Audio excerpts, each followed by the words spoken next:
Pleased to welcome Chris Peters back to the Daily Faceoff Show for another edition of The Next Wave, delivered by DoorDash. Chris, when you take a look at, you've got probably all the material you need, all the viewings and video clips, and you're beginning to compile your list as NHL teams are well in the process of doing ahead of the NHL Draft on July 7th and 8th to be held in Montreal. The Canadiens have the number one overall pick.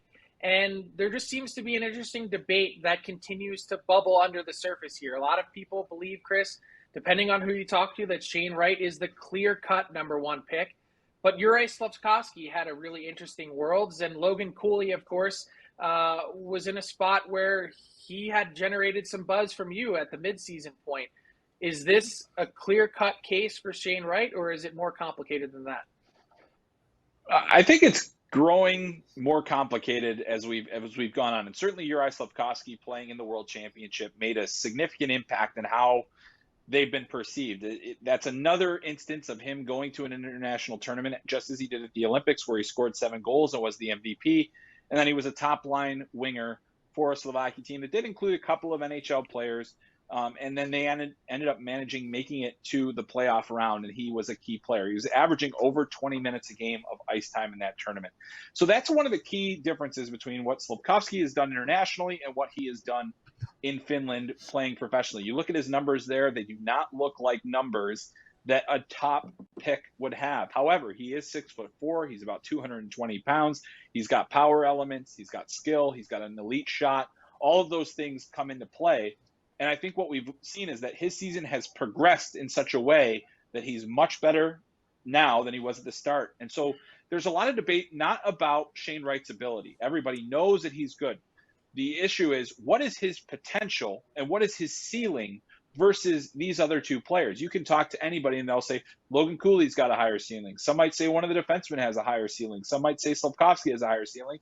And a lot will say Shane Wright has the highest ceiling of any prospect. But that's the real debate that the Canadiens are having to go through right now. Kent Hughes has said he is not going to make a decision. They are not going to make a decision until July. They're going to get to the end of this month. They're going to go through all their meetings. They're at the combine right now. They're going to go through all that. And he has said potential is one of the most important factors. And to me, that's a signifier. That's one of those little signifiers, like a little hint, a little breadcrumb to say it's not a lock that Shane Wright is their number one choice. Let's switch gears a little bit, Chris.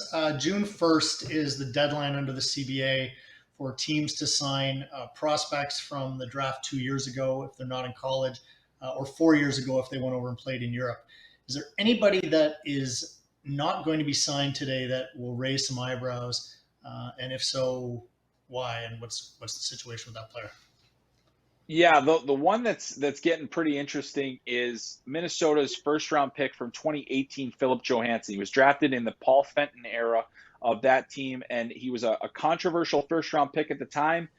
The Wild, based on reports, I believe Mike Russo was first to report this, and also I've had sources indicate for some time that he was not going to be signed, that the Wild were going to take the compensatory second-round draft pick as a result of not signing him.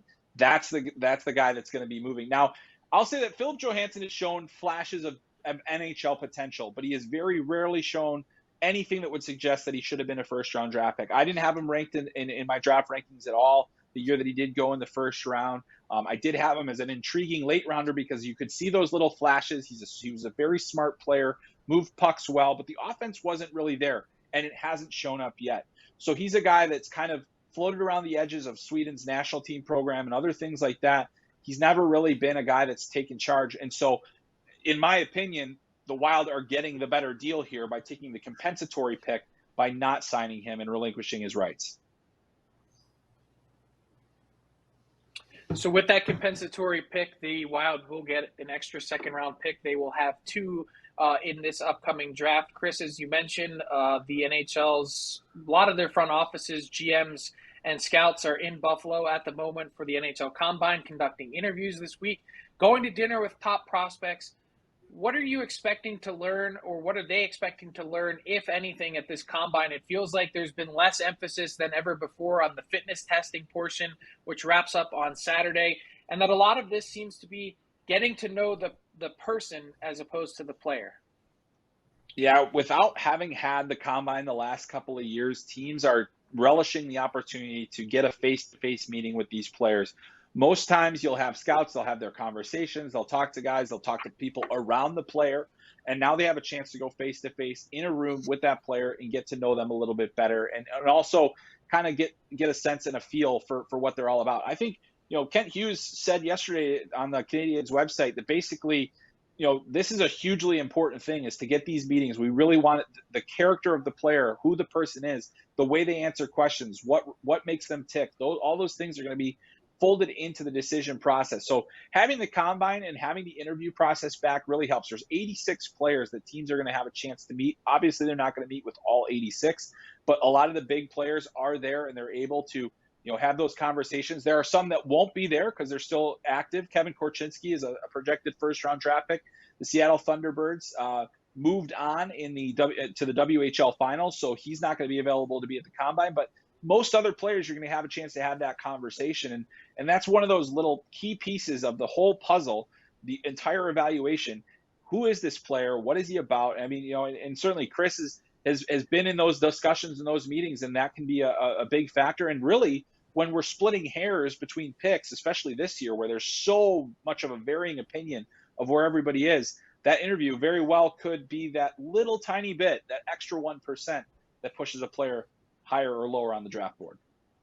You never know what can happen in those interviews. Joe Smith had a great story in The Athletic this week about Andrei Vasilevsky, who the Tampa Bay Lightning took with the 19th overall pick in their draft. They had an interview with him, and he was doodling. He was drawing a goalie mask, and they were wondering, what the heck is this guy drawing on his piece of paper?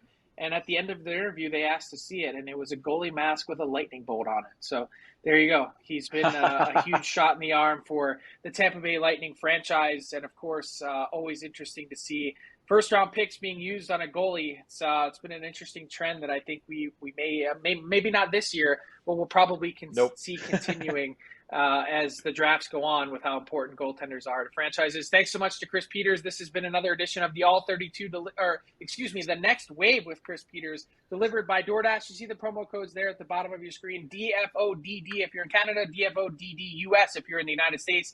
That gets you 25% off and free delivery on your first order. Game 1 of the Eastern Conference Final tonight. You don't want to cook. All your favorites and more delivered right to your door by DoorDash. Thanks, Chris. Thanks, guys.